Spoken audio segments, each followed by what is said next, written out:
Ever sent money to a friend to split a dinner bill, or maybe helped a family member out with a quick loan? Chances are, you used a service like Zelle. But have you ever stopped to think, who's behind the scenes making these instant transfers possible? The world of finance can be a complex one, filled with big banks and even bigger jargon. But fear not, because today we're unraveling the mystery behind Zelle, what it is, how it works, and most importantly, who owns it. So, buckle up and get ready to dive into the world of digital payments.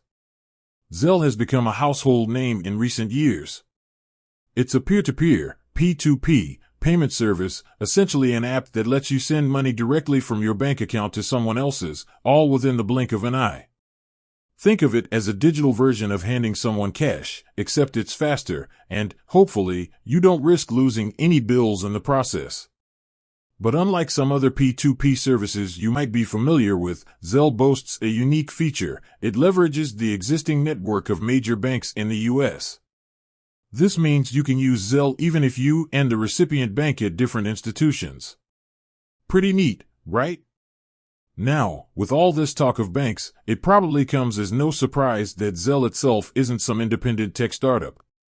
There's a whole consortium of financial heavyweights pulling the strings behind the scenes.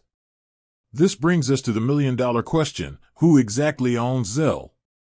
The answer is a group called Early Warning Services, LLC.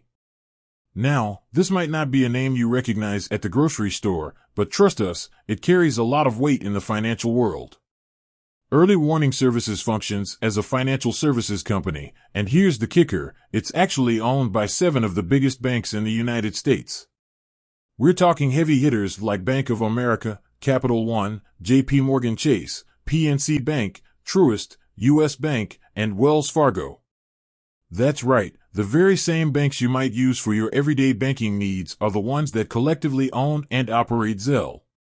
So why would these banking giants come together to create a separate entity like Zelle? Well, the story goes back a few years. Prior to Zelle, there was another P2P service called ClearExchange, also co-owned by a group of major banks. However, ClearExchange had some limitations. Transactions weren't always instant, and the overall user experience wasn't quite as seamless as what some competitors were offering. Seeing the rise of other P2P platforms, the banks behind ClearExchange knew they needed to adapt. Thus, Zelle was born in 2017 as a successor to ClearExchange.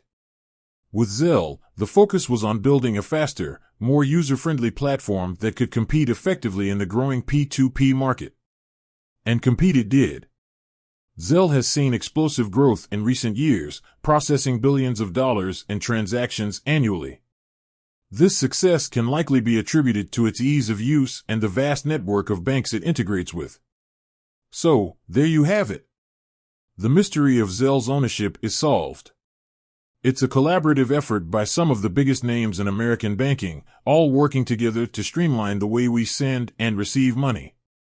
Now, this doesn't mean Zelle is without its drawbacks. There have been concerns about fraud and scams involving the platform, and it's important to be cautious whenever sending money online. But understanding who's behind Zelle can be a helpful piece of the puzzle when deciding whether it's the right P2P service for you. With that said, thanks for watching, and until next time, stay financially informed.